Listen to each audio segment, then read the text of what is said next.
이재명이 총동원령 내린 변호사 7명 정체가 수상하다 입니다.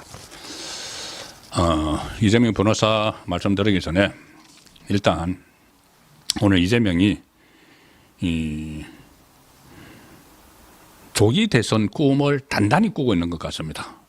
자기는 이제 그렇게 상황을 만들어서 조기 대통령 선거를 열어서 있게 해서 자기가 만약에 집권을 하면은 다 이제 자기 죄를 없애버리겠다. 그 꿈을 계속 꾸고 있는데 본인은 이제 그게 막다른 골목에 살 수 있는 유일한 방법이죠. 오늘 국회에서 교섭단체 대표 연설이 있었는데 교섭단체 대표 연설에서 곧 아무 의미가 없어지게들 물거품이 될 얘기들을 이것저것 막 했습니다. 뭐 노동시간 단축 뭐 이런 이야기를 쭉 했는데 그 중에서 하나 국회의원 국민 소환제를 도입하겠다. 이 이야기 듣고 저는 정말 실수를 금치 못했습니다. 이게 본인은 그러니까 국민 소환제라는 것이 지방자치단체장이나 지방의원들은 거기에 있습니다. 임기 중이라도 주민투표에 의해서 끌어내릴 수가 있습니다. 그때 오세훈 서울시장 때 무상급식 그거 해서 그 주민투표가 이루어졌죠. 그래서 결국 투표율이 낮아서 개함조차도 못하고 그 오세훈 서울시장직에서 물러났듯이 거기 이제 주민 그 소환제인데 국민 소환제죠. 그 지방자치단체는 주민 소환제고 국민 소환제는 이 선출직 공무원을 임기 중에 국민 투표로 파면할 수 있는 제도인데 이걸 갑자기 본인이 추진하겠다. 국민 소환제. 직무를 제대로 수행하지는 공직자를 직접 파면하는 이건데 본인이 꺼낸 이 이야기를 꺼낸 건 아마 그런 걸 겁니다. 이 국민의힘 의원들이 무슨 내란 동조 세력이다. 그리고 그때 이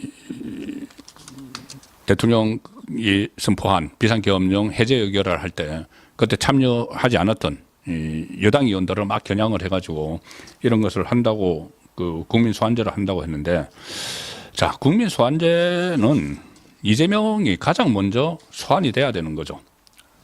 다른 건 다 놔두고 본인이 불체포 특권 포기하겠다고 대선에서 공약까지 해놓고는 불체포 특권 한 번 이용을 해서 구속 안 됐고 두 번째는 단식한다고 병상에 있으면서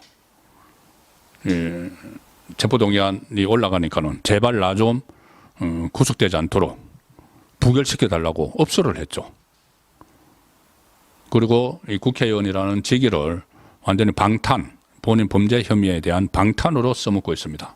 당연히 국민 소환제가 있었으면은 이재명은 소환돼서 파면이 되셔야 되는데 이제 본인의 그런 것들은 아무런 이 반성이나 변명조차도 없이 여당 의원들을 겨냥을 해서 국민 소환제를 하겠다. 이것을 원내 교섭단체 대표 연설이라는 데서 버젓이 하는 어떻게 보면 후안무치한 그런 모습으로 오늘 또 보였습니다. 그리고 또 하나 오늘 이재명의 행태 간략하게 말씀을 드리겠습니다. 얼마나 이 방법 저 방법을 다 쓰고 있는지를 설명을 드리기 위해서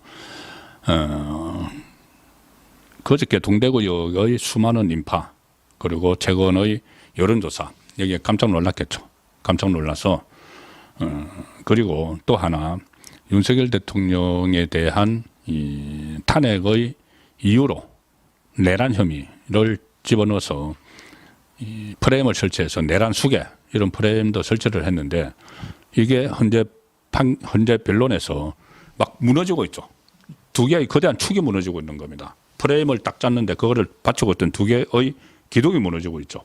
하나는 홍장원의 싹 다 잡아들여. 하나는 각종건의 국회의원 끌어내. 이게 두 개가 무너지고 있으니 딱 엎혀진 거죠. 이재명이. 그래서 새로 꺼낸 게 뭐냐 하면은 명태균 특별법을 또 꺼냈습니다. 명태균 씨. 이 브로커 명태균 특검법을 내일 또 발의를 한다고 합니다. 계엄 문제와 관련해서 탄핵에 반대하는 지지자들이 결집을 하니까 윤석열 대통령 후보의 공천 개입 의혹을 다시 부각하려는 의도다. 그러니까 한마디로 말씀드리면은 이 내란 프레임이 깨지니까는 김건희 여사의 문제를 다시 끄집어내는 거죠. 그동안 정가의 보도처럼 써왔던, 그래서 명태균 씨와 연결해서 윤석열 대통령과 윤석열 대통령 부부가 명태균 씨의 이 공천 개입, 선거 개입에 연루됐다. 그 부분을 또 특검을 따로 하겠다는 겁니다. 원래 이것을 김건희 특검법이 집어넣어놨었는데 김건희 특검법이 거부권이 행사돼서 이제 파기가 돼버리니까는 거기서 명태균 것만 다시 집어내서 특별법을 또 만들겠다는 겁니다. 특검법. 정말 지독하지 않습니까? 저는 지독하다고 생각을 합니다. 이재명은. 자, 그리고 지독한 게 또 있습니다. 이제 2심 재판, 선거법 2심 재판, 이재명을 완전히 이 나락에 떨어지도록 할 수 있는 선거법 2심 재판이 이제 이번 수요일, 그리고 한 2번, 3번 정도 더 하고 바로 구형을 때리고 26일 구형 때리고 3월 중에 선고가 나오면 이재명은 나락으로 떨어지죠. 그런데 처음에 그 재판을 지연시키기 위해서 변호인을 선임을 안 했습니다. 그래서 그 다른 재판에서 한 20명 정도 변호인을 쓰는데 변호사비를 어떻게 내는지 모르지만, 그런데 국선 변호인을 그때 배당을 하는 코미디 같은 일을 벌였죠. 그런데 이제 그 시간 끌려고 이제 국선 변호인까지 배당을 받았는데 이제 변호인을 선임을 하기로 했는데 처음에 2명 선임을 했다가 최근 들어서 5명을 무더기로 집어넣었습니다. 7명 됐는데 이 7명의 면면이 참 어쩌면 그런 사람들만 변호인으로 다 집어넣는지, 일단 기존 2명에서 7명으로 변호인을 대폭 보강을 했습니다. 지난 4일에 4명, 그리고 그 다음 날 5일에 또 1명 해서 5명. 그래서 처음에 그 국선 변호인 대신 선임한 이찬진, 위대헌과 함께 모두 7명이 됐는데, 이 변호사들이 이 이력들이 참 특이합니다. 아마 이 변호사들도 나중에 혹시라도 이재명이 이 공천권을 가지고 있는 지방선거나 이때 돼서 공천권을 가지고 있으면은 아마 변호사비 대신 공천장 받지 않을까 싶은데, 이 몇 사람만 그 간략한 이력을 말씀드리면 특징적인 거, 이찬진, 김종건 변호사, 이 고등법원 부장판사 출신인데, 김종건은 이재명의 사법연수원 18기 동기, 그리고 이 동기고 김종건, 그리고 이성혁 변호사와 같이 1심을 이제 맡았었는데, 1심을 맡았던 사람들 이제 다시 다 투입을 하는 겁니다. 1심에서 처음에는 그 유죄를 받아서 이 변호사들 탓이야 막 이렇게 했을 텐데, 이제 급하니까 그 변호사들도 다시 투입을 하고 있는 겁니다. 2심에서 새로 선임된 박현석 변호사는 우원식 국회의장실에서 정책조정비서관을 지냈다고 합니다. 20대 총선에서 민주당 법률지원단장, 그리고 그때 조희연 전 서울시 교육감 사건을 맡아서 1심은 당선 무효형이 조희원이 그 선고가 됐는데 2심에서 선고 유예를 이끌어낸 바 있다. 자, 이런 한 건 올렸던 이 변호사 또 데려왔습니다. 전치형 변호사는 2018년에 이재명의 선거법 사건을 맡은 이태영 변호사와 함께 지금 같은 로펌에서 근무하고 있는데 2022년에 쌍방울 계열사의 사회이사로 이름을 올렸다. 이게 뭡니까? 이태영 변호사도 그렇고 지금 전치영 변호사도 그때 쌍방울의 변호사비 대납 의혹 사건, 그것과 연결되어 있는 변호사인데 이 변호사까지 다 지금 끌어들여서 7명을 채워놨다는 겁니다. 그런데 재판부는 26일 날 구형 때린다, 결심 순간다, 이 방침을 바꾸지 않고 있는 상황이어서 지금 이재명은 짧은 기간 내에 1심 판결을 한번 뒤집어 보려고 지금 여러 가지 수단을 다 쓰고 있죠. 그리고 이 법까지 아예 바꿔버리려고 한다. 그 서정훈 변호사가 법대로 해서 말씀을 드렸죠. 아예 이것이